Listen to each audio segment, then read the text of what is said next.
So here we are on episode 3 of Innovators of Health with Dr. Kip Covington and Dr. Rahul Desai.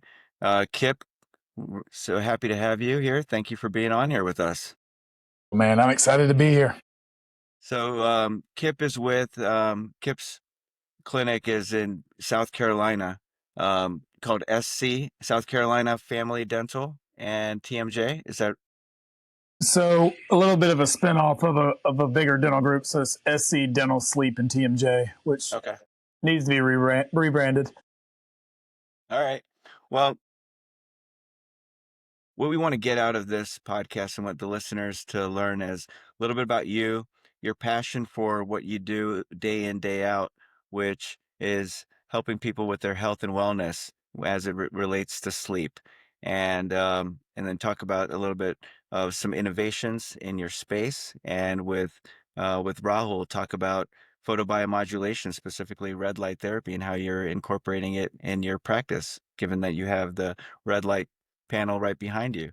So, to start off with, um, something I've learned about you is you're big into kind of personal growth and live kind of a purpose-driven life. One thing that Rahul shared with me is a book that you recommended to him called "The Gap in the Gain" by a friend named Benjamin Hardy.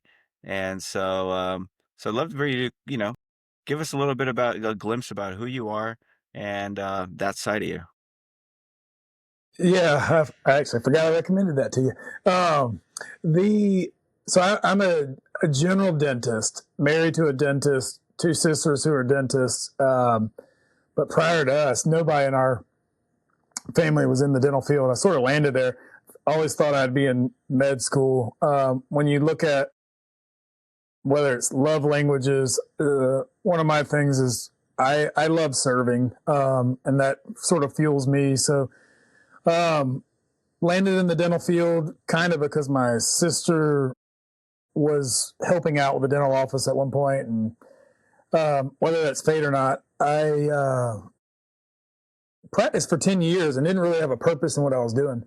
I was good at it, but didn't find that I was great at it. And with general dentistry, it'd almost be like being a general practitioner. Kind of have to be a jack of all trades, but you're not great at anything. So I stumbled into the world of sleep, again, by fate or by accident or whatnot. Became fascinated by how much you could change somebody's life by simply allowing them to breathe better. And then a mentor of mine who connected Rahul and I was had never been a general dentist, had always treated TMJ issues, trickled into the sleep world, and then quickly realized you can't treat sleep apnea from a dental perspective if you don't understand how these joints work. And then this just constant desire to learn more, because it was sort of an untapped field, has led me not to learn from dentists, because there aren't dentists doing what we do. It's learning from people like Rahul and people that are real progressive in the things that we're doing in the regenerative space that have just fueled my passion for what I do.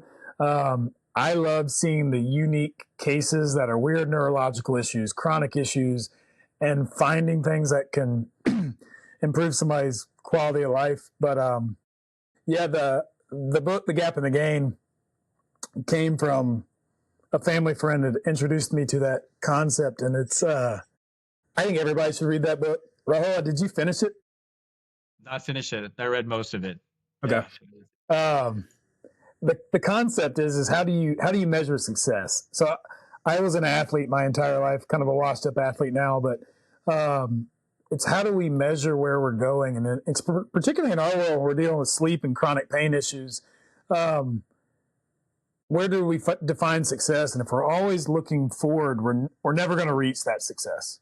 And that can be as an entrepreneur, that can be as a athlete, that can be as anything you look at. Versus if you measure backwards where you've come from and you see how far you've gone, that will completely drive you to progress further forward than if you're comparing yourself to some ideal that you may never reach. And we talked about it a little bit. It's like if you're trying to stay on course, and if you're sailing a boat, you're actually never on course. You're always off course, just slightly. And that's kind of a gain mentality versus gap is like measuring yourself against what may or may not be impossible. So, how have you used that principle and mindset in your field of, dentistry so and what I you do? use that with not only in my field, I use that in my house. So like one of the exercises in that is if you can train your brain to look for wins, it will reshape the neuroplasticity of your brain, right? So my daughter was the ultimate negative Nancy at 6 years old. And so I started this a couple of years ago where before we go to bed every night, you have to define a win. Actually, 3 wins. And she couldn't do it. Now she will not go to bed until she tells me her 3 wins. Like she'll keep me up. So I do that with my staff in the mornings because if you're dealing with, I tell people in our office, give our patients grace because if somebody that shows up to my office is usually sleep deprived or they're in chronic pain. So they're not always the most polite people. So our goal is to give them back the potential that they deserve to have. But so every morning we have my team goes through wins from the day before, from patient successes. And selfishly, I don't get to see them all because I've trained my team so well to see these patient transformations. And I get to see the ones that aren't doing well. So I need that in my day to day to fuel me and be like, hey, I might see 2 people that aren't getting better. But we had 10 people yesterday that their lives were changed because of the way we're doing things. So in dentistry, most dentists are type A. And when dentists try to get into the field that I'm in, I always have to have them have a little bit of a gut check because if a dentist is doing 10 procedures during a day and 9 of them go well, but the 10th doesn't, all you will think about is the 10th. We strive for that, right? Whereas treating chronic pain or sleep issues, if I treat 8 people or 9 people successfully, that's 8 or 9 people that wouldn't have gotten treated if I didn't treat them. And so I have to be able to live a little bit with a higher failure rate than I would doing general dentistry. It's just the nature of the beast of what we treat. So, so being able to gain think versus gap think, I think keeps people in my field because if you go back to your traditional type A gap thinking, you'll quickly get out of what I do because you'll live and die by the failures instead of the successes. If that answers that question. Yeah, that's awesome. That was Uh, beautiful. I think similarly, with that book and several others, I've gone through a transitional time this last few years, and it was really helpful. And I appreciate that, your support on that and sending me in that direction. And I was talking to one of my kids last night, just going through some challenges herself, and you're just thinking about life and how there are always challenges, right? And you define your life by the, is life the brief moments of happiness between the challenges, or is it the challenges between the moment, the lifetime of happiness? And I think that was really, he did such a nice job of defining that and then giving practical tools to lay that out for a daily basis. And I think that that's the beauty of regenerative medicine as well, like what you're talking about, because there are going to be like the things that we're handling are so challenging, and it's not like we get the easy cases. That's not who we've seen, and we still see such a high success rate with this and be able to transform patients' lives and the trajectory of it. And it's also about creating that expectation. If sometimes it's not perfect, but it's really good, and Yeah. that's what was so compelling when I met your group and the dentists that were doing this. I had never experienced that as an MD and a physician, being exposed to that world of how much. That was one of the questions I asked your mentor, yourself, and it exudes from you as well, is that how much do you care about the patient's overall health, right? And their overall, not just physical health, their mental health, their well-being, right? And I think that's what's really amazing about the group and what you do and how you're transforming lives. And I think part of regenerative medicine is you realize you may be treating this small focal joint or this particular issue or the spine or a knee. But to get that patient to heal, you have to treat them as a human being and as an organism. You're doing all of these different things, and from sleep to nutrition to mental health to all of the to supplements to energy-based medicine, that you're looking holistically.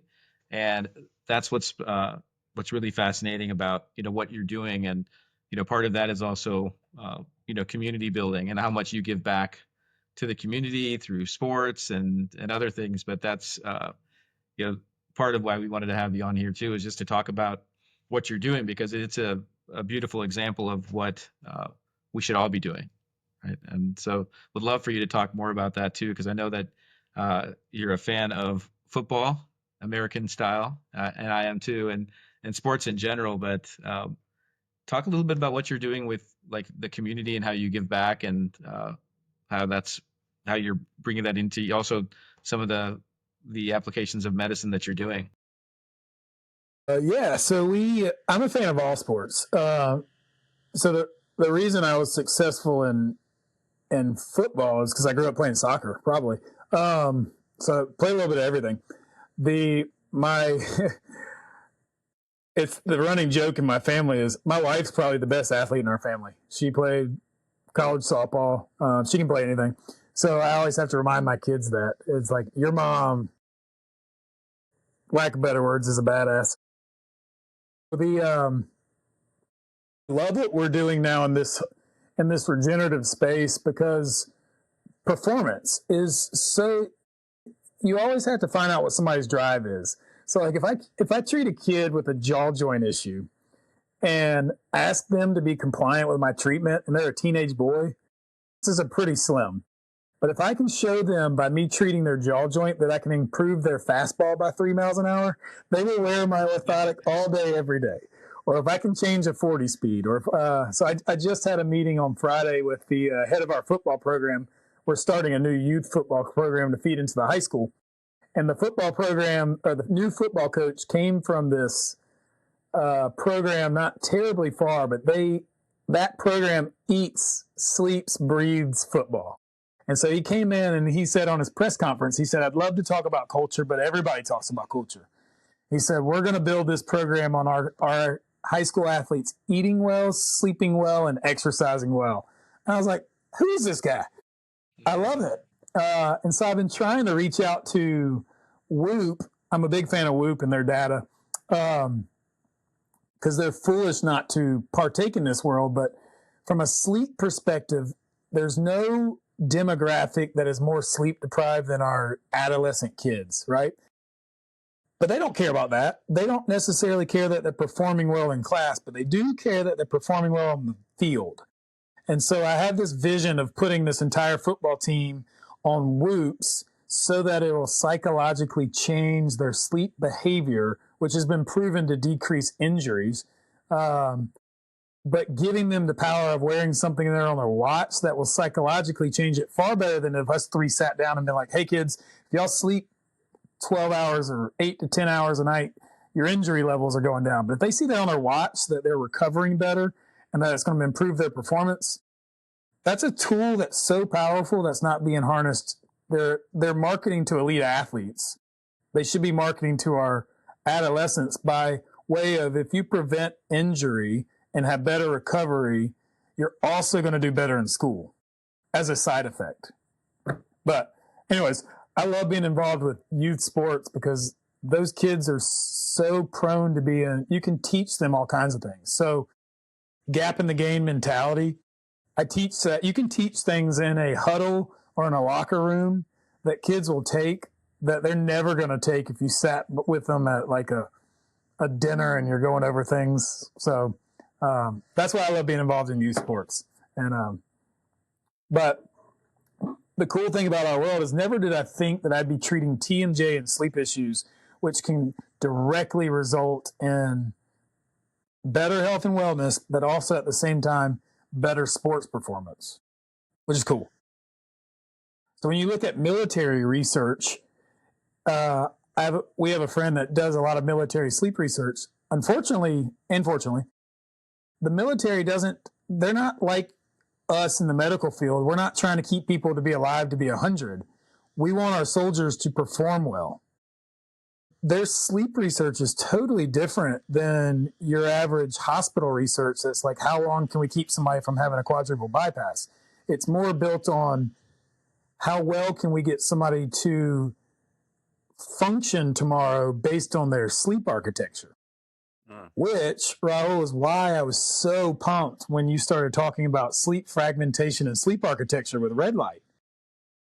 Because if you were so right when you said to us, there's probably no better field or niche to be using this type of treatment than somebody that treats chronic pain, inflammation, and the same group treats chronic sleep issues. So I've been utilizing this with some of our patients that are dealing with insomnia, and it's just been fascinating. It's particularly sleep maintenance insomnia, which is the patients that struggle to stay asleep. Because I think you've got good research already on sleep onset insomnia for those patients who can't get to sleep. What's the research showing as far as the why are they having the awakenings? Is there anything as far as information that they have? Yeah, so there's only so many things that are going to cause arousals, right? So breathing is something we focus on a lot. Like if you have obstructions in breathing, it's going to cause an arousal. And which that world's really interesting because your severe apneic patients don't typically have the arousals because their central nervous system is so far out of whack that the brain doesn't tell them there's an issue, right? Versus your really mild sleep apnea cases, which is probably all three of us. Our central nervous system is really in tune to a small collapsible issue, and sympathetic system is going to kick in and say, get the heck out of REM sleep and deep sleep because it's dangerous there. Go back to light sleep or awake. And so I tend to find our mild, more healthier individuals have much more disrupted sleep architecture or subjective sleep issues, right? So it's the subjective changes I see in my patients are far bigger on my milder apnea cases. But apnea is one reason somebody can have arousals. But so can pain, right? So that's more your world. If you got somebody that rolls over on their hip and you got a chronic hip issue or a knee issue or a shoulder issue, it's going to cause an arousal. And people don't think about that much. But if that throws you out of REM sleep or deep sleep, which we all desire so much, then that's a problem, right? Then you can also have external factors. It's amazing how many people have their animals and kids. And I got some friends that have their kids sleep with them. I'm like, how do you have more kids? But that's another conversation. We have Vacation. that. We, we have that situation going on where there's kids in the bed. I'm on the floor. I might start off on the bed. I'll end up on the floor. Then another kid will end up with me on the floor. And yeah, it's a real thing. And the kids don't want to go For sleep in sleep. their own room. So we're Uh, just, it's, that's all got to be addressed because that's equivalent to secondhand sleep apnea. But it's funny how Go ahead. well, like I just had a buddy of mine get referred to me, and he said to his primary care doc, "Yeah, I'm really having trouble sleeping." And he goes, "Yeah, you need a sleep study." And he's like, and he didn't even like catch him. He goes, "I just had my shoulder surgery." He's like, "My trouble sleeping is my shoulder." So, anyways, he gets a sleep study, and he has we all have mild apnea almost. Like if you look at across the board, it's hard to find somebody that doesn't have at least mild sleep apnea. And I looked at him. He's like, "I think I'm sleeping better." And I was like, "Yeah, your shoulder's feeling better." He's like, "But I still want that thing you make because I've seen what you've done for people." So he's like, I'm trying to figure this out in my practice. I have a cool regenerative sleep program that I use. My frustration in what I do as a dentist is, and even working with a bunch of my sleep physician buddies, it's like the thought is if you control somebody's apnea, you're going to control their sleep quality. What happens when we control their apnea and their sleep quality still sucks? There's a bunch of things that can disrupt. We call it sleep fragmentation or poor sleep architecture. So I've got this bougie sleep routine right now that's not realistic for everybody, but Want to hear about it? I've got an AI driven mattress topper that controls temperature in my bed to help regulate deep sleep and REM sleep. So Placebo effect, it cools you. cools and heats, and I'll get a text in the morning and it says, we changed your temperature 28 times to try to increase your REM sleep 6%. How I know it works is my wife won't let me send it back, and she is super frugal. I've got red light therapy before bed, which I have shown with all my own data that it improves my deep sleep and REM sleep. I take certain supplements to help improve sleep. And none of that stuff gets talked about. You So, take. so I'm big on certain style magnesiums, magnesium glycinate, and there's a few, but the problem with all of that is it's going to affect certain people differently than others. I'm big on lip taping because we know the power of nasal breathing. So most of it's just like individual medicine. So much of what I do has to be individualized to the patient that I'm treating. But yet we just think, hey, if you put somebody on a CPAP machine or you put them a dental device in or these things, they should just get better. And fortunately for us, that happens most of the time. But then people are like, well, why don't I still feel better? I'm like, well, because we controlled your apnea, but we haven't controlled all your arousals. So how do you see, Kip, when you're talking, a couple of things I wanted to, before I forget, I want to go back to the nasal breathing and like the connection with um, nitric oxide and if there is a connection. And then the other piece is as far as the red light therapy, and it's the more and more research I do into it, it's super fascinating on one, the hormonal modulation. So not either increase or decrease, but just like your bed is doing, it's modulating and balancing it, getting it to the right levels. Um, and kind of I think is super fascinating is the reasons like a why is the evolutionary biology of it. And I just love even thinking about it, about sunrise and sunset. And I was asking Jade, I was like, hey, when was, we were talking about it today, prepping for that. So when was the light bulb invented? And it was like 1890 or 1870 something. And 70 so, something. 1879. we've had light from a light bulb for 150 years, and we've had, you know, humanity around for 400,000 years, and depending on what you believe, but a lot longer than light bulbs have been around. And so our bodies are really conditioned and tuned. So I just wanted to hear your take on it. So nasal breathing nitric oxide, because red light's a powerful, inducer of nitric oxide in endothelial tissue. Uh, the sleep architecture and hormones, right? And then kind of your thoughts on this broader, I don't know, it's almost like spiritual topic of the like evolutionary biology of what our body's doing. What do we have? We have, We have as a long while. as you do. Yeah, we're gonna keep recording because we're gonna touch on a lot of great Okay, stuff here. let's talk nasal breathing. So there's for sure connect. It's funny. I have ENT buddies that are, I got a buddy from Harvard, and he's like, "Why do you guys always talk about this nitric oxide stuff?" And like, see, that's always debatable. So I usually will skip that because it's so taboo. But there's plenty of research to support that, right? The fact that you bring that up means it's being talked about. I simplify things for patients because if it's simple to me, it should be simple for patients. We wouldn't, from a design standpoint, we wouldn't have a nose if it wasn't important. Nobody fell in love with their partner because they had a sexy nose, right? That's just like, so, and a nose is a third of your head. So it's your HVAC system, it's your filtration system, it's your condenser, it's your humidifier. You skip the nose, now you're asking the lungs to do the job of the nose, and it's not designed to do that, okay? From a arousal standpoint, it's just physics. If you breathe through your nose, through your turbinates, through your sinuses, you're going to have less collapsibility downstream. So we'll hold that thought on the poor evolution of why we even have a collapsible airway, because I got a whole lot of thoughts on that.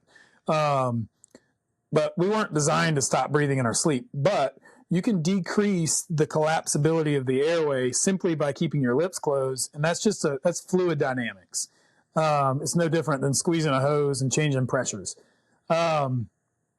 So from a sleep improvement standpoint, you're going to get less collapsible airway, which would mean less micro arousals.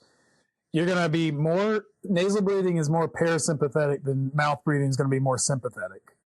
And that just goes to how we're designed to breathe and blow off CO2. So there's a lot of talk about vagal nerve stimulation with nasal breathing. The reality is, I think we are calmer when we nasal breathe. I've broken so many people's anxiety attacks by slowing their breathing down. Sleep is rest and digest, right? So not to mention as a dentist, there are so many health reasons to nasal breathe. If we could simply get people nasal breathing, we would deal with much less dental problems. But so if you dry things out, you're going to make more saliva. You're going to clench more. I'm one of the few people in my world that free dives. And it's fascinating what the body does when your CO2 levels change, which comes with clenching, comes with grinding, which those are micro arousals. So if you're trying to sleep better, nasal breathing is just powerful in that. Now, I'd lean on you on the red light therapy and from some of the hormonal controls, because but just on the circadian rhythm, getting, like you said, hey, when was the light bulb invented? It's about the same time. I've heard evolutionary neurologists talk about air conditioning being just the same issue. It's like we have lights and then we move everything inside, which now we've lost the power of the sun, lost vitamin D, which isn't a vitamin. We know that, but not most people. Most people don't. But then when I travel around the world doing dentistry, and it fascinates me that you can go to any continent, and if you find people that have not had the dietary changes of modern industrial revolution diets, you have well-defined facial features. In those populations, there is no snoring, there is no apnea, there's generally no hypertension, there's no diabetes, because they're eating what we were designed to eat. Like, I remember taking some physicians to Panama one time, and we were up in, like, we were as far away from civilization in Panama. It was the prettiest place I've ever been. You can see the Atlantic and Pacific from the top of this point. We were so far from electricity, and one of the guys looked at me and goes, I haven't found one patient here with hypertension. And he was like, his mind was blown. I was like, why would you? But, like, I spent a good bit of time in Kenya, and the facial features, it's like, as a dentist, it's hard to find people that have room for wisdom teeth anymore. And people will say, well, that's genetic. That's bogus. Or they'll say that's evolution, which is also bogus, because why would a species be designed to have to take out your own teeth? Because you don't have room for them. But in those areas, you take somebody from the bush outside of Nairobi, there is no sleep apnea. You move them in one generation, there's a KFC and a Pizza Hut on every corner in Nairobi. You move them, that same genetics, they start having crooked teeth, smaller jaws within a generation, and it's fascinating but scary. So whether it's diet, whether it's light bulbs, whether it's air conditioning, I think it all compounds. I think we've caused ourselves a whole lot of problems, but here we are coming up with super crazy cool light bulbs to help counteract.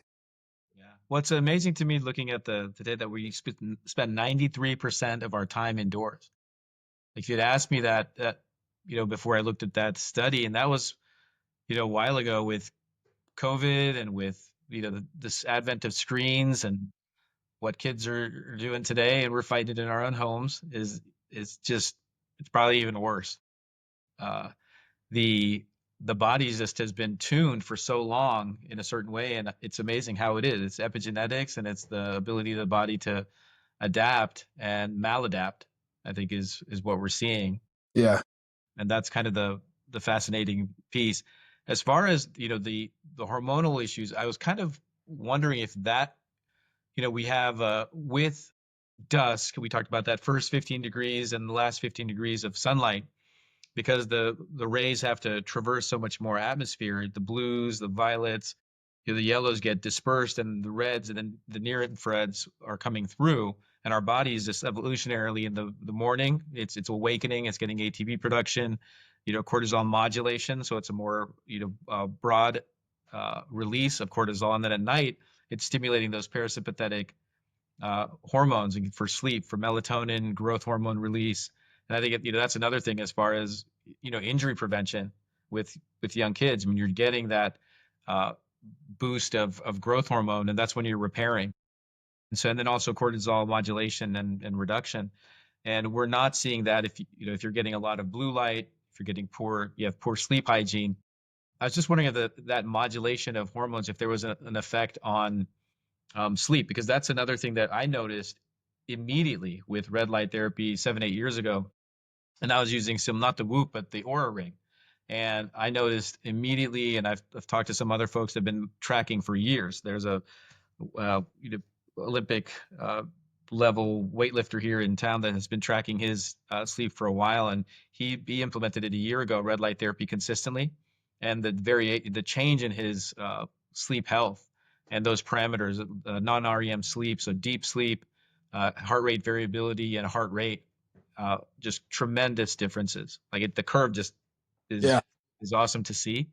And I'm wondering like how that hormonal modulation is affecting that. And that's why I understand kind of these micro adjustments. And I noticed that from your treatment. I need to have that again because it Yeah. helped for a while. It was awesome. I would love for you to talk about that. And also that I'd love to know a little bit more about the kind of when somebody comes in to see you for sleep, I'm assuming you're dealing with maybe a relatively healthy population that has sleep disturbances, or are you seeing the whole gamut? The gamut. Okay. What are your kind of the go-to tools? An oral appliance? I mean, you have now the laser, uh, maybe red light for sleep architecture. I know I heard what you're doing for yourself, kind of the bougie version, but Yeah. what's covered by insurance, and what's your normal day to day? Um, yeah, back to the red light for a second. Um, the after you introduced me to this, like I remember doing research and realizing like they had sleep data on red light therapy back to like 2012. And particularly with athletes and showing increased N3 sleep. To me, that's what I've been chasing for my patients is how do I improve N3, which is deep sleep. So your growth hormone is secreted during deep sleep, and REM sleep. So the simple version for people listening is REM sleep is when your brain's restoring, deep sleep is when your body's restoring. So in your regenerative clinics, you're gonna improve recovery simply by improving somebody's deep sleep, right? So it's like we're all treating things from these different end goals. Like with my TMJ side of my practice, I always still focus on sleep. And I tell people, I don't care if I'm getting you better by getting you your own deep sleep or if I'm getting you better because I'm injecting these cells into your joint. The end game is you get better, and that's what we all want. So it was the melatonin secretion, all that. People focus on a lot of melatonin. We all only have so many melatonin receptors. So I'm really only a big fan of melatonin if somebody's shift working or jet lag or things when you need to trip the system when it's not supposed to. But the blue light is keeping people from secreting the melatonin, right? So whereas red light doesn't. It's like red light's telling you to secrete melatonin. So I would Anti-blue light. yeah, right. I'd much rather somebody secrete their own melatonin than take a bunch of topical melatonin, which may or may not be doing that much, particularly if the receptors aren't ready for it, right? And then I think, particularly with our kids, is we've screwed up their circadian rhythm so much that you can use this to get them back into these routines that were designed to be in. But Yeah, on my practice, unfortunately, we got labeled as filling a prescription. So technically, if you look at what a dentist who treats sleep apnea does, is we fill a prescription for a DME um, unit, essentially. And no one understands, even in the Medicare world or insurance world, that like Medicare doesn't even pay me to do an exam or to do a follow up. They expect the patient to show up and me fit them for a device and say, see ya. So uh, I never felt real good about that. So we do a lot of things in our practice to sort of counteract that. But no, I see the gambit now. When I first got into this world, all I was seeing was CPAP failures. And that depends on what part of the country you're in and who's managing the sleep. So in South Carolina, most sleep physicians are pulmonologists, right? So they're very comfortable using CPAP because it's very similar to using a ventilator or you're looking at pressures. Whereas some places, our buddy Demi is a neurologist. So neurology is going to look at it a little bit different. Some places you have ENTs as the sleep doctors. They're going to look very anatomically. They're very prone to referring for a dental device because they're looking at anatomy. So it really depends on what the background of who's managing the sleep is to what that person's going to prescribe. And the problem we have in sleep right now is we have a shotgun approach. It's like wherever you go, you're going to get that tool. And if that tool is not successful, you get passed to the next one. So I tell every patient, we don't care here near much about the tools as we do the outcome. So if we have to use multiple tools, awesome. If we get to use one tool, cool. I bet I have a very high rate of getting people back on their CPAP when you actually sit and talk to a patient about what outcomes you're trying to get and why they're not getting them. What are the KPIs? Yeah. I've asked this question before. I haven't gotten a super straight answer. Because there's not. Okay. Depends on who you ask. So if you look at most sleep docs are looking at the apnea hypoxia index as our one metric for sleep. And I'll say it publicly. I think it is stupid. So what that means is to have an apnea scored, you have to stop breathing for at least 10 seconds associated with an arousal and associated with a drop of oxygen.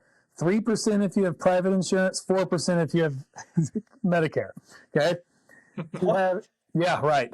To have a hypopnea, you have to slow down breathing with a dip in oxygen, 3 or 4%, depending on what insurance you're looking at, associated with an arousal.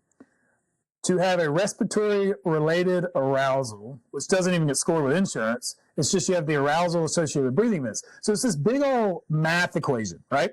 So to simplify it for patients, you can have an apnea score of 6, which labels you mild apnea. And if you do the math, those events could last 10 seconds or they could last a minute. Okay? If they all lasted a minute, your oxygen is going to drop in the 70, 80% range. Versus you can have an apnea score of 40, which is severe apnea, and if they all lasted 10 seconds, your oxygen may never drop. But that one got labeled as severe because the numbers of events, and the other one got labeled as mild. The KPIs, if you look across the board, some people will say you need to get the apnea score less than 10. Some people will say less than 5. Some people will say half of what it started out. Inspire is a new surgery that's a hypoglossal nerve stimulator. Their KPIs are to improve it by 50%. I'm like, well, if they started at 80, now you're leaving them with severe apnea. And they're like, yep, successful. I'm like, depends on who you ask. So I ask patients what their definition of success is. And most of them are saying, I want to sleep better. Okay? CPAP is golden at controlling apnea because it's opening the airway with pressure and it's giving you oxygen. If it's causing arousals all night long because of a mask leak, a hose issue, you're going to have crappy sleep. And that's why you'll hear a lot of people say CPAP made me worse. It didn't make their apnea worse. It made their arousals all night worse. Okay? Whereas I've taken people with a dental device and made their sleep apnea worse. and I've shown it. It doesn't happen very often. But the patient will yell at me because they'll say the report's wrong because they're sleeping better. And essentially what we did in those cases, my theory, is we stented the airway open so that they could stay in REM sleep and deep sleep longer. So they felt better, but yet their O2 sats or their AHI or whatever was worse. There's a sleep doctor in Tennessee who's trying to redefine the scoring system, and he's using something called the SNOR-X, but basically it's norepinephrine production and snoring. And basically he's looking at norepinephrine production associated with arousals. We need to decrease that. Because all this research has been with cardiovascular issues, not, I think we're going to find a lot of the research with Alzheimer's and dementia has to do with sleep fragmentation and not necessarily O2 saturation. So KPIs, I want my patient to be healthier when I get done with them than I were when I started with them. And my failure rate is much higher than probably the average because I don't cherry pick my cases. I will treat anybody that's CPAP intolerant because what I do is probably better than a CPAP in the closet. Yes. It'd be like you handpick the knees you wanted to treat because you knew it versus, well, hey, I can get you better, right? We're obviously going to try to get somebody better. So I think we're in the wild, wild west when it comes to treating sleep. So, No, it's interesting. That's one of the other things that comes up with the neurocognitive changes, which I think is super fascinating, is this brain waste removal system.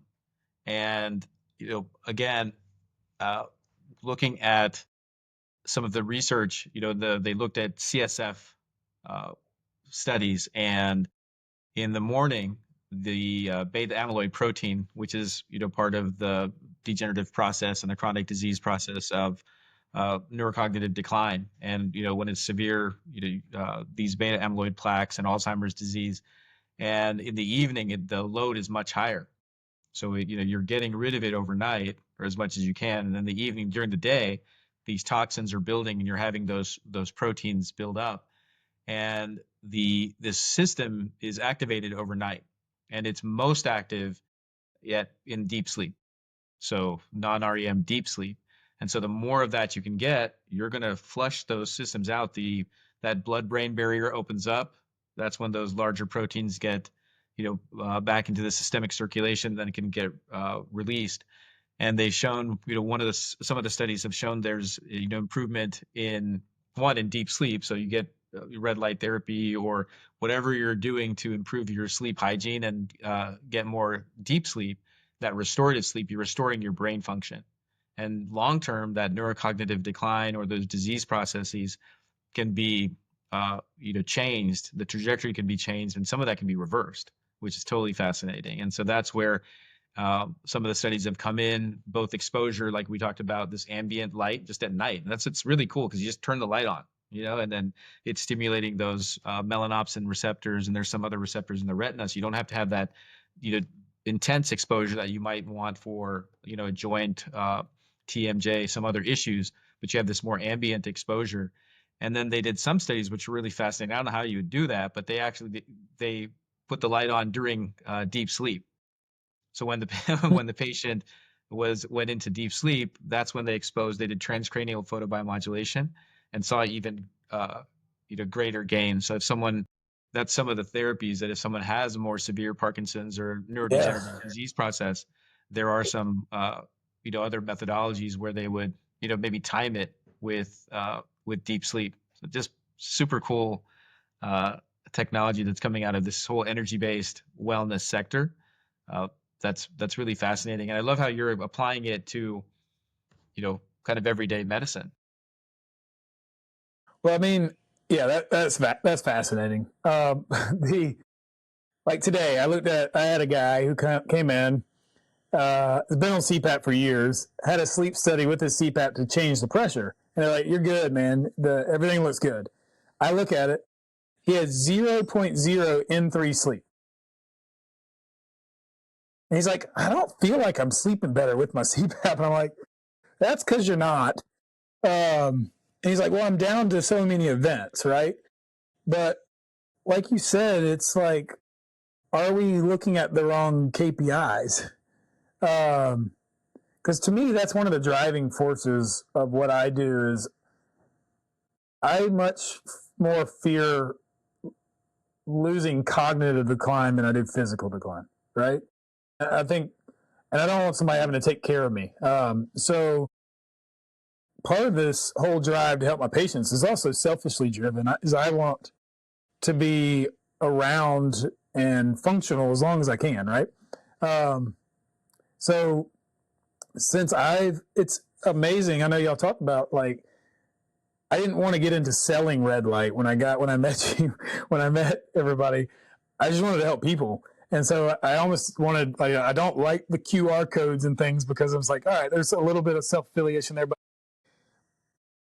But with the research that we have now, I'm like, why wouldn't everybody use this? Because it can be applied. That's why I love hanging out with you. Every time I'm with you, I learn something new. Like, will you describe what you said the other day about red light being the atmospheric light when the sun comes up? I've said that so many times to patients, and it just makes so much sense of like what we should be doing. Yeah. Well, it's it is that first, just evolutionarily, that first 15 degrees of light, right? It's that long wave, the long pathway of light. It's going to refract and reflect all of the other light, and so the red and near infrared come in, and that's when humans were waking up. They're coming out of the caves and out from under the trees, and starting your day, and that's modulating the brain activity, right? We're receiving those rays, and over hundreds of thousands of years, our body's adept to that, right? I mean, that's part of our biology, our physiology. Like, we need that, and that's going to that's going to create our circadian rhythm. And that's part of it. And then at night, in the daytime, it was hot, right? It was really hot, and we're going to go in, and that's when the blue light's out there, and it's stimulatory. But that's going to be our most active times or our rest times, like siesta. And then in the evening, when we're getting ready for bed, that's the sunset. And that's that last 15 degrees, and we're going to get back into that red light. And what's really cool, and the studies have shown it, our mitochondria are freaking smart. They change the way they respond to the light. So in the morning, they're stimulatory, more ATP production. They looked at studies with patients that are having normal circadian rhythm and sleep patterns, sleep at night. The mitochondria will actually produce more ATP. That cytochrome C oxidase receptor, those photoreceptors, will produce more ATP in the morning hours. 8 to 11 is kind of the peak. And in the evening, it's actually reversed. They don't produce as much ATP, but the cells respond in a parasympathetic way. And then you're going to modulate our body. You'll rest, digest, more stem cell reaction, a change in our gene synthesis. So we're getting into a recovery pathway. And so how cool is that? Like, our body's actually responding to the light in different ways based on those circadian rhythm patterns. And so part of it is what we're receiving in our body, and then it's this optic pathway. And there's photoreceptors in our retina that are going to be activated from red light. And that's where we talked about this kind of ambient light, like literally turning it on. We do that at night now with the kids. Like at Yeah, we bedtime, do too. right? You just turn it on. It shines in the living room, and you see how bright it is. You got it behind you. I mean, it lights up the room, and now you're stimulating your body, you're stimulating your brain to get into that rest, digest, sleep, recovery mode. And so just simple changes.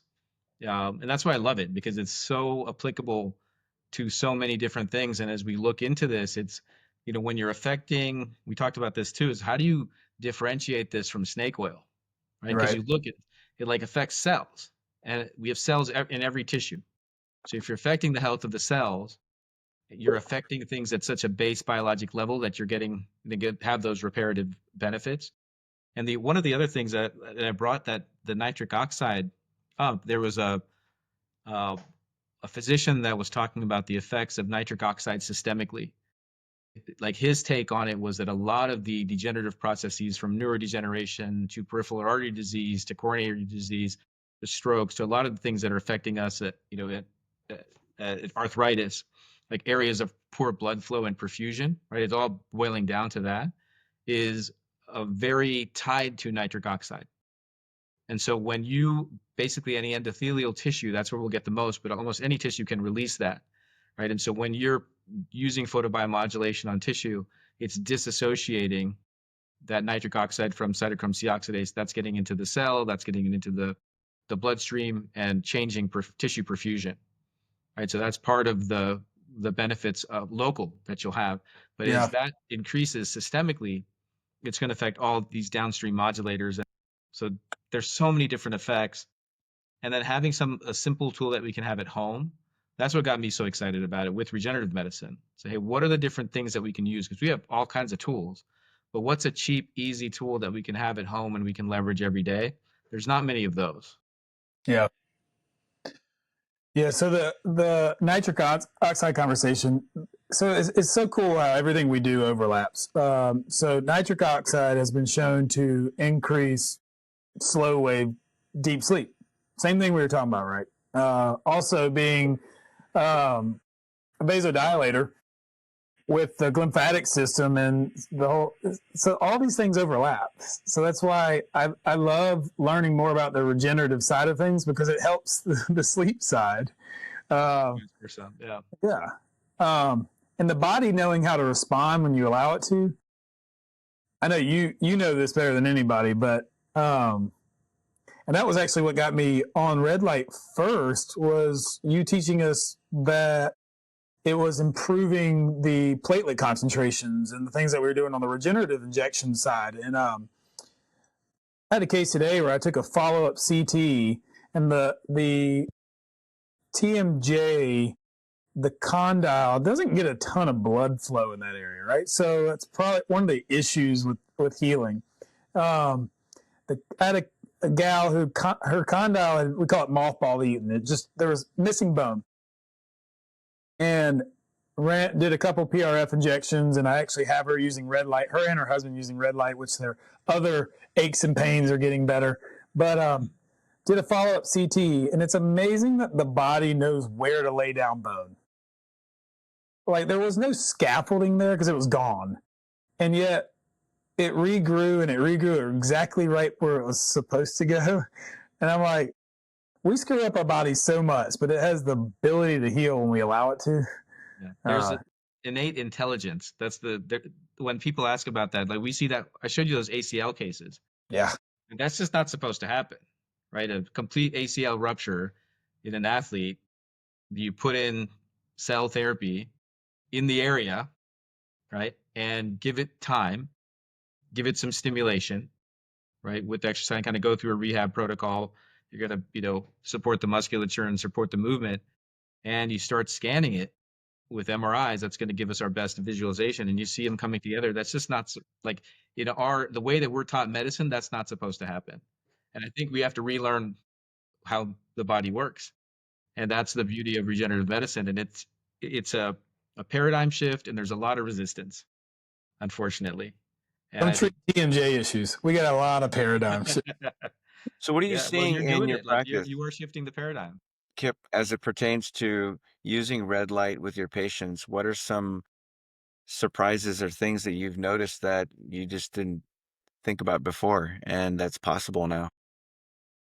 So I was using photobiomodulation for the last couple of years, very successfully. And it was one of those, I went out to a conference a few years ago, and I literally went, Rahul, I went to get the laser that I used on you for palatal collagen remodeling and snoring reduction. And we were there, and it was a big sleep and TMD conference. And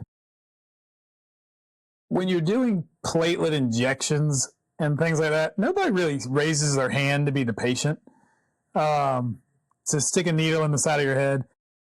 And when you've had them done, like, to me, if I can have somebody stick a needle in the side of my head and it gives them the ability to go help more people because they did it on somebody, dentists, we're totally fine on injecting inside the mouth. You go outside the mouth and people freak out. And I'm like, yeah, it's a lot easier. It's like, there's light there. But so I let some people do some injections on me because I wanted them to see how easy it was, but also how powerful platelet therapy was. So then the next day I'm walking around, my jaw's a little sore. And I look, and my buddy's like, you should run one of those lasers on and see if it helps. And I walked over, asked the gal to run laser on my joint, and dang if the pain wasn't gone immediately.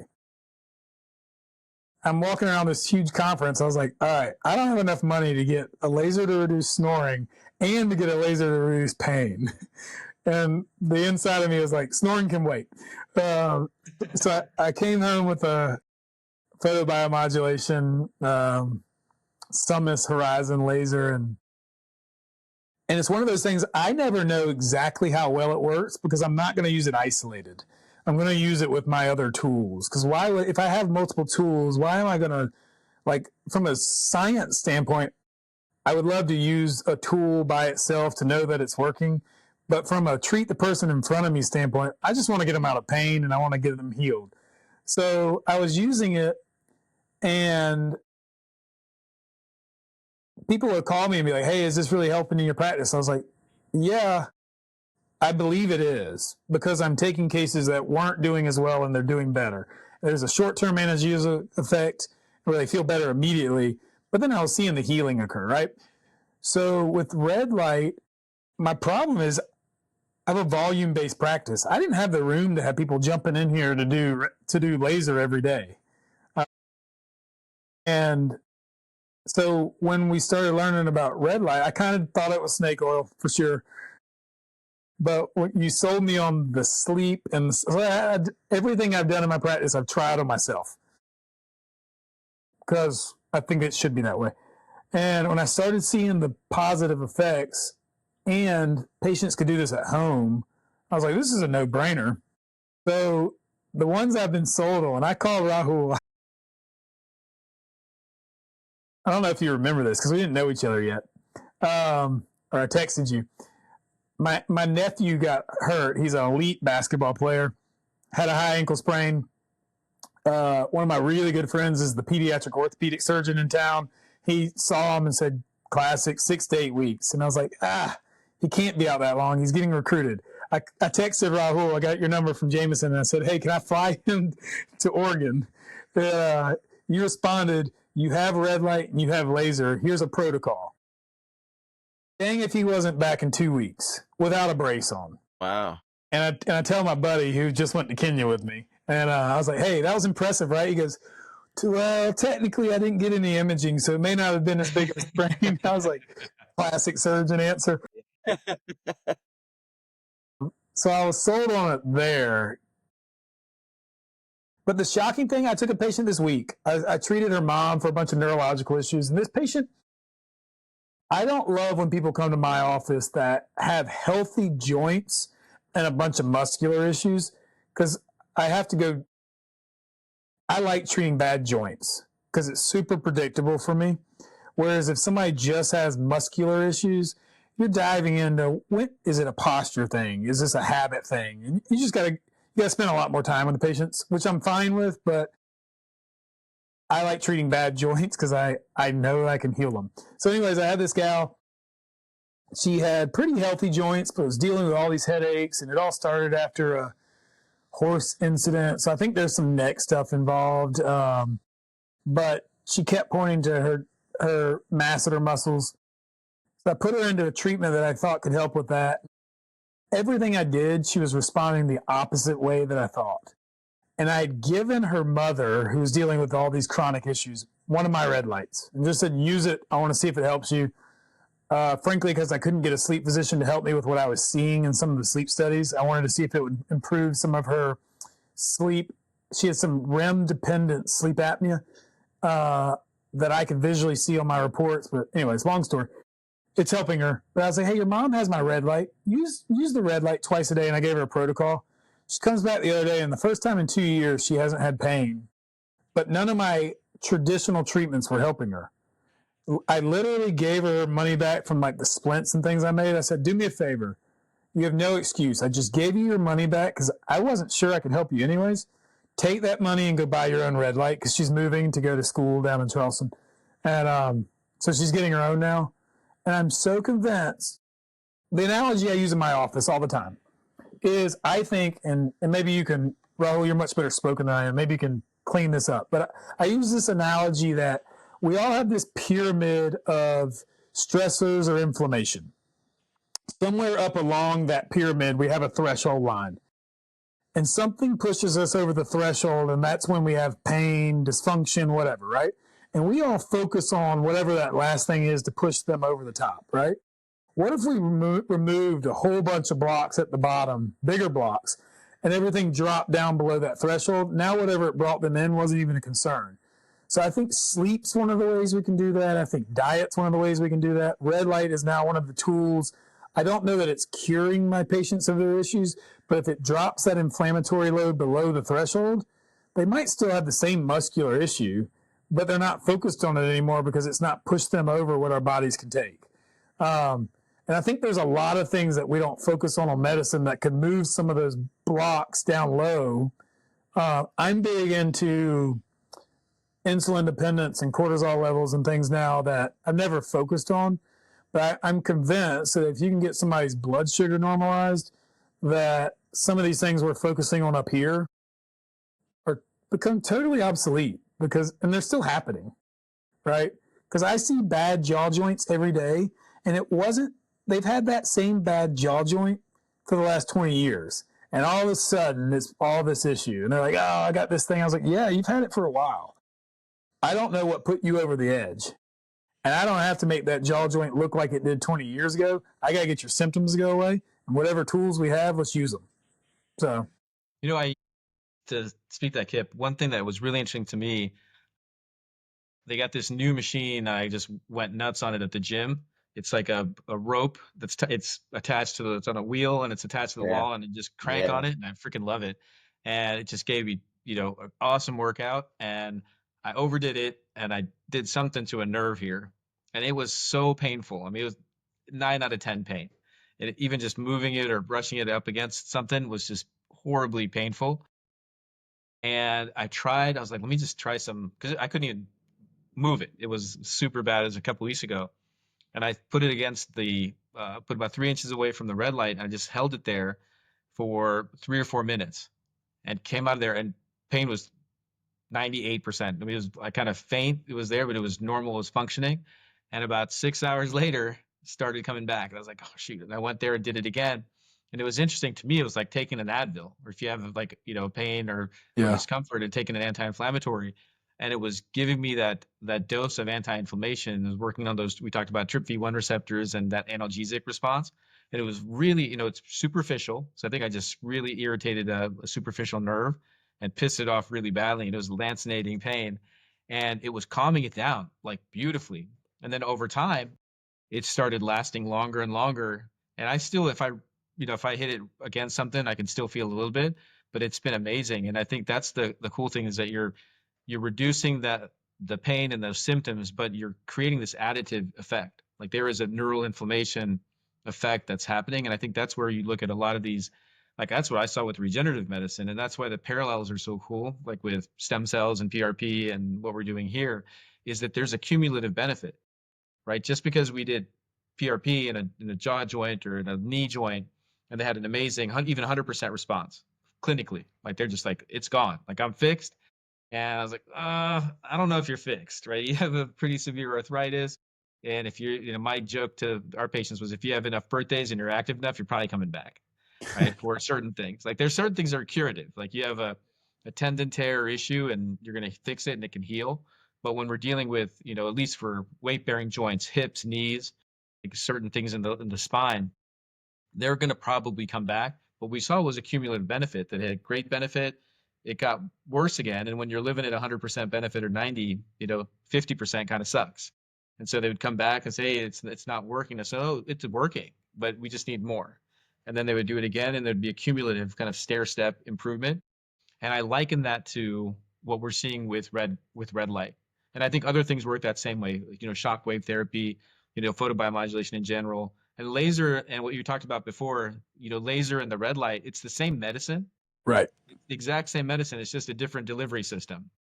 Like you're taking an injection or you're taking a pill, or it's just a different way of getting the medicine into the body. But recall, that's the same. You got to remember that it's the same medicine, which is really cool. But it's that cumulative stair step response. And what better way to do that than to have it in your living room? or in your gym or in your home, right? So that's what the beauty of this medicine is. But I appreciate your being open to it in the beginning, and I'm glad you're seeing such amazing responses. And that's what drove us too. I mean, we Yeah. started to see that both clinically and then in our own homes. I took one of our team members had just gotten braces on the other day, and she was almost tears. My orthodontist cranked her in or what, but she comes over, she's like, "Can I use one of your lights?" So she actually worked in the office next to her. I was like, "Yeah." Ran red light on her for 10 minutes, and just the soothingness that she's like, "Thank you, it's fixed." I was like, "What?" She's like, "Yeah, pain's gone." And I was like, "That's awesome." Uh, That's so awesome. so the how did you go from doing, I think you've probably told me, I'm always fascinated how people get into our fields, because it's like for you to go into the regenerative space isn't like, it's not an easy transition. No, it was frustration that drove me to it. With, as a musculoskeletal radiologist, I was really good at figuring out what was going on with people, what the problem was, using MRIs, ultrasounds, and I was really good at putting a needle in places to douse it with steroid. 'Cause that's what we had, and they felt amazing. And I joked that, we do that first injection and the clouds would part, the sun rays would come in, the angel would sing, and it'd be like the best thing ever, hallelujah. And then they would come back, right? 6, 8 weeks later, and they're like, my pain's back and it's worse. And then I'd do cortisone because that's the only tool that we had, or spinal cord stimulators or other, burning the nerves and those types of things. And then patients eventually would go to surgery because we actually degenerated the tissue. And so I did that for a few years, and I was like, this sucks. And I'd heard about somebody, I'm in Oregon, and there was naturopaths that were doing regenerative medicine, PRP, and this was like 2007, 2008, and got introduced to it. And I was like, this is a bunch of BS. It's not going to work. It's like somebody's blood, and we're spitting it down and injecting it. Doesn't make any sense. And we had a young guy. The first case, my sentinel case, was a 25-year-old, fell skiing, partial thickness rotator cuff tear, and 2 years that he suffered. He couldn't ski again, super painful. He had a tear, but it was too small for the surgeons to go in and fix it. And they did cortisone injections. It helped for a while, and then that stopped working. So he was stuck. So we put PRP in there. And 6 weeks later, he came back. He's like, "Doc, this is freaking amazing. Can I ski again?" And 2 years and we did an injection 6 weeks later. And I thought he was just trying to make me feel good. And so I was like, okay, let's scan it. You had a tear on MRI. And so we went, and I worked at an imaging center, and insurance wouldn't cover it. So I paid with a Subway sandwich to the tech. We gave him a Subway sandwich. I'm like, can you just scan for like 5 minutes, show me that tear? And it was gone. And at first I thought we had the wrong shoulder. I was like, what the heck? And that's how we got introduced to it. Like literally before and after, not supposed to happen. Sent it to everybody that I knew back at WashU in St. Louis and my mentors. I said, what's going on here? And people are just like, oh no, it's not supposed to happen, but that's pretty cool. 30 patients later, I kept doing that. And then I just realized, like, wow, this is game changing. Like, this is not just, like, this is literally changing tissue. And if we're good at diagnosing, right, getting the right medicine, putting in the right place, you're going to have amazing success rates. And it just started from that, those small, easy to like tendons, ligaments, things that were easy to image and inject, to spine. And then whatever we put it in the musculoskeletal system is working the same way. And that's where when I met Jameson and your cohort, your posse, it was pretty amazing. The images are amazing, like, and how fast.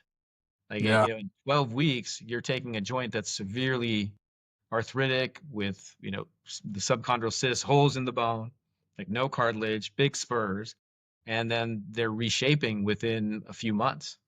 And that's what's totally fascinating. And we've seen a lot of patients with TMJ. That wasn't our focus. I've injected maybe a handful, a dozen over the years. And it was always an add-on, like my Yeah. shoulder's hurting or my neck's hurting, and then can you do my TMJ? And they had amazing results. And I don't know if you see that in your population, but when patients came in with TMJ, they kind of come with unfortunately, they come with a preconception. Like Oh man, they got TMJ. Crazy is tied with it, right? Yeah, Yeah. yeah. We use the acronym. Jameson taught me this. He always teaches, and he puts TMJ patients are nuts, and then the acronym for nuts is not understanding their symptoms. Uh, which is why I love what I do. Because I had a patient the other that she actually was in today. I swear that some of our patients get better because you hear them and you understand them. And this lady, she has MS, her rap sheet.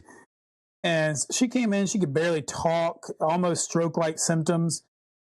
She had been all over the Southeast and was told she needed joint surgeries, all this stuff, which are debilitating in the TMD world. It can be. And we sat with her for an hour and I heard all her symptoms. I was like, this is why this makes sense. I swear, she was better when she walked out of the office and we hadn't done anything yet. And I looked at my staff and I was like, there's a power to listening that can heal. I don't know. It was fascinating. But then we ran laser on her. She's getting her red light. But she told her family that she's already 20% better because they ran the Harry Potter wand on her. And I don't generally see laser work like that, where because it's additive, right? And it's so. But I had a guy down at the Medical University of South Carolina call me because he's in the regenerative space, and most of his referrals come from neurology down at the Medical University. And he calls me and goes, "Hey, my laser rep said that you have a laser. Why do you have a laser?" And I was like, "Because I treat facial pain." And he's like, "Yeah, but why do you have a laser?" And I was like, "Well, I treat TMJ issues as an orthopedist would treat any other joint." And he's like, "Well, yeah, I do some TMJ injections." And I was like, "Do you have a lot of success?" He's like, "Well, sometimes." He's like, "Can you teach me more?" I was like, "Yeah, if you want to make splints." And he's like, "What do you mean?" I was like, "I have found in my practice, now you obviously have had some different outcomes, but to me, it's a load-bearing joint until I make it unload-bearing." And so that's why I use orthotics when I do my injections. Because I got all excited about platelets for a while, and I wasn't getting this. Well, a lot of this was disc reducing discs and things like that. I thought I could heal it without making splints.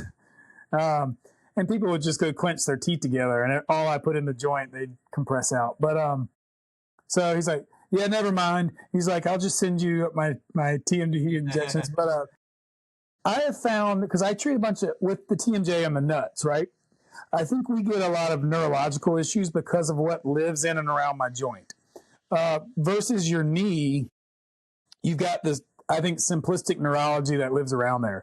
Whereas you start getting into the trigeminal nerve, you start getting into foraminal valley, you start getting into compression of the temporal bone and the occipital bone. I think there's some unique things that happen in my world because of the compression and inflammation of nerves. That's another reason I love light therapy of any PBM, right? Because what better way do we have to treat nerve inflammation than using light? So I started doing, like, to me, trigeminal neuralgia gets overdiagnosed kind of like a fibromyalgia does. Kip, can you come back on the screen? We're losing you. Yeah, sorry. That's okay. No, I just want to see you when you're talking. But I started, patients with trigeminal neuralgia start having all this facial neuralgia issues, right? And I look at neurological issues like electrical mapping. If you can trace it to a common area, I'm like, all right, there's your area. And you're the ultimate king of diagnostics, right? That's what you do. I don't have all the imaging because you're not going to see much in my world with nerves, right? So I'm tracing things, and I'm like, okay, that would make sense if the TM joint's really inflamed and the trigeminal nerve runs right through there. Let's use platelets and light and see what happens. And dang if I haven't helped a lot of neurological issues. So anyways, this guy down in Charleston was saying, yeah, I used some PRP for some of these trigeminal cases. I was like, oh man, I thought I was the only person on the planet that had done that, because it just made sense to me to do it. And I was like, what? There are no risks, or they're very minimal. But light therapy, I've taken some of those patients and it was like I could get rid of their symptoms with my laser, but I couldn't get them in here enough. because just like you said with your pinky, it'd be good and then it wouldn't, right? So then to me, having red light now, I'm like, hey, you take this home. Now you can dose yourself every day. That is a powerful tool. Yeah, absolutely. I That's mean, very I love the, we're looking at twice a day application. I think you can overdo it. I think I did. Uh, like recently, I like just I was having this and some other aches and pains, and I kind of overdid it, and I suffered for a day. Like if anybody's out there and they do a little bit too much red light and you feel flu-like, I that's exactly what I felt like, and it got better than I just kind of stopped using it for a day or two, and I'm back to my microdosing, but you can overdo it. And the same thing with, laser as well. Do you think our protocols will change? Well, I know they will, but Oh yeah. No, I think we're learning, more and more. I think, just from when we started working together, several months ago, like we've added, changed the protocols, the timing, the dosing. And I think, also looking at just adding in for, I think literally everybody should start. We kind of coined that term, ambient circadian alignment, the ACA. We love our, TLAs, our three-letter acronyms as, doctors. And so, I think that makes a lot of sense both in the morning and especially at night to reset the circadian rhythm, because all of those benefits we talked about, hormonal balancing, brain waste removal system, getting, deeper sleep, all those things are going to benefit healing. And then the local tissue effects, like to, hey, how can we leverage this for whatever we're dealing with? And that's the beauty of this device too. For me, I'm so passionate about it, is it's long term. It's like not going to go in your closet, right? It's not a brace or something that you use for a while and then it ends up, you know, you're not using it. It's something that you can leverage. Like hopefully you get through your issue that you're showing up to the doctor's office for, but now you're going to shift into when you're in a good, healthy state, you're going to use that to improve your long-term health. And then yeah, God forbid, but probably at some point you'll get injured again or something will happen. And then now you might have to change those protocols.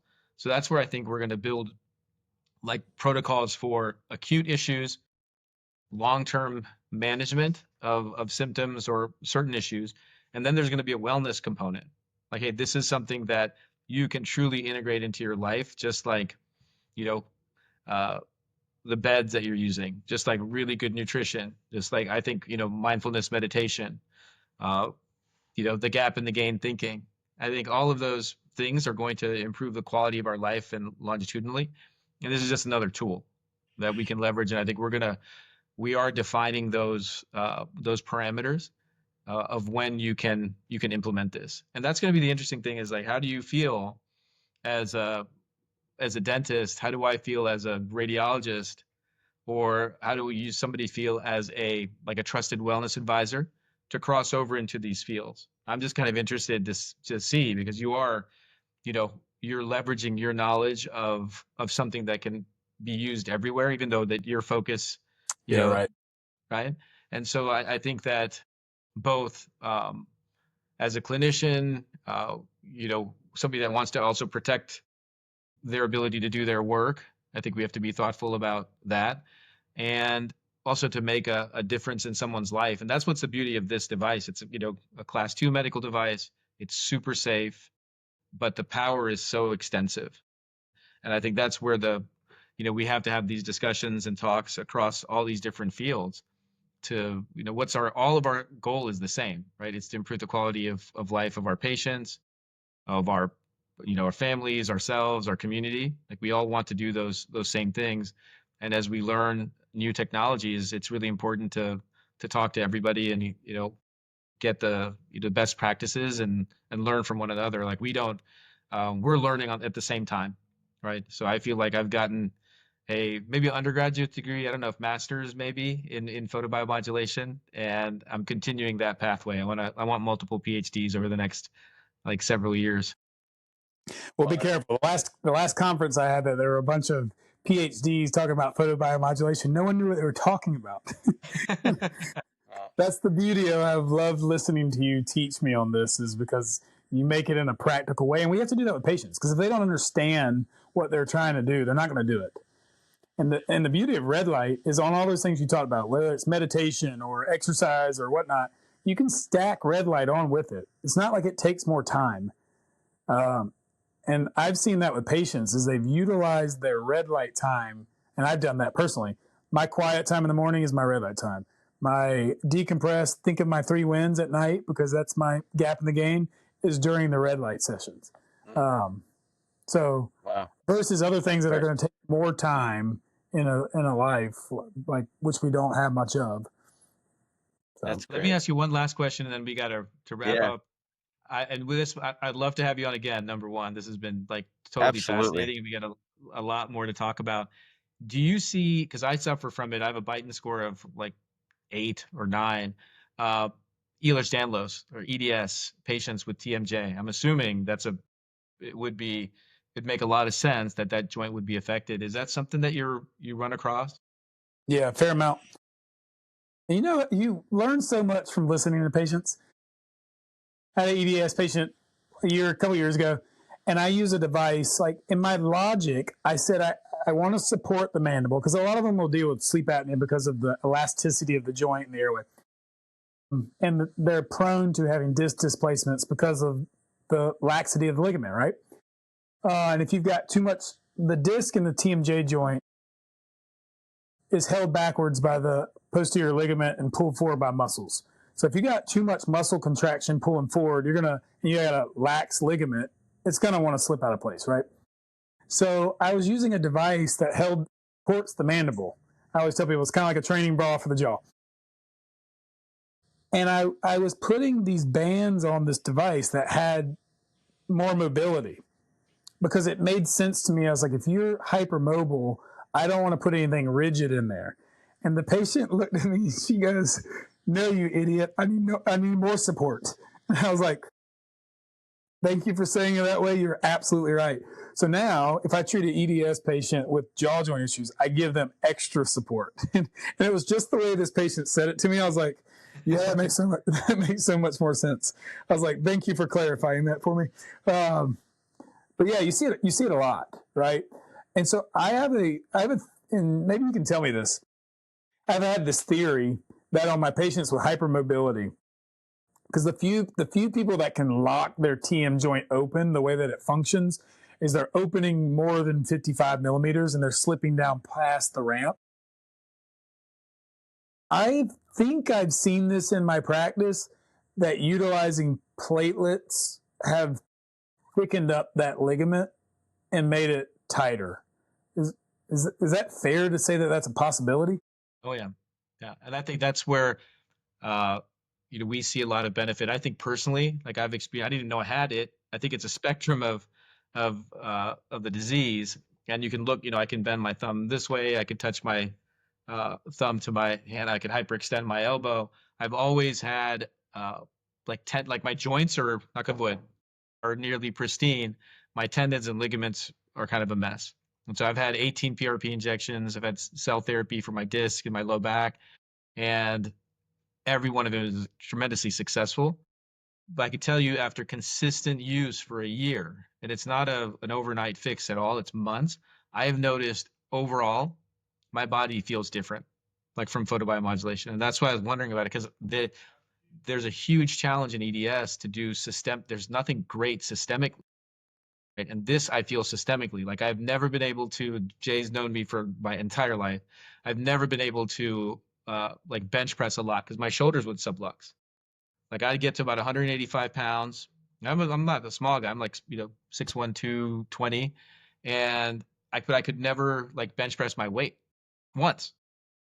And in using this and having a dedicated regimen and not getting injured along the way, because I've had dedicated regimens in the past, and there was always a injury, and it was always soft tissue injury. I did 225 8 times.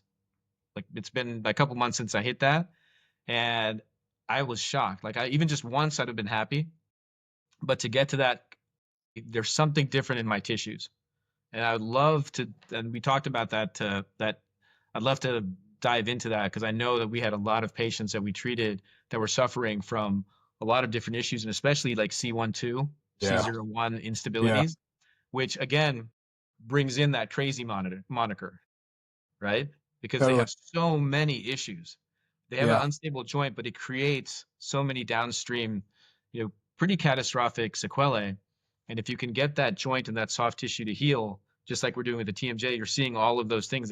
I've had patients come back and they're like, okay, I thought you were crazy before, and you are a very normal, like well-adjusted human being that was suffering so badly from all of these things because of that instability and what it was causing downstream. And I think we see that the same way with TMJ. Yeah.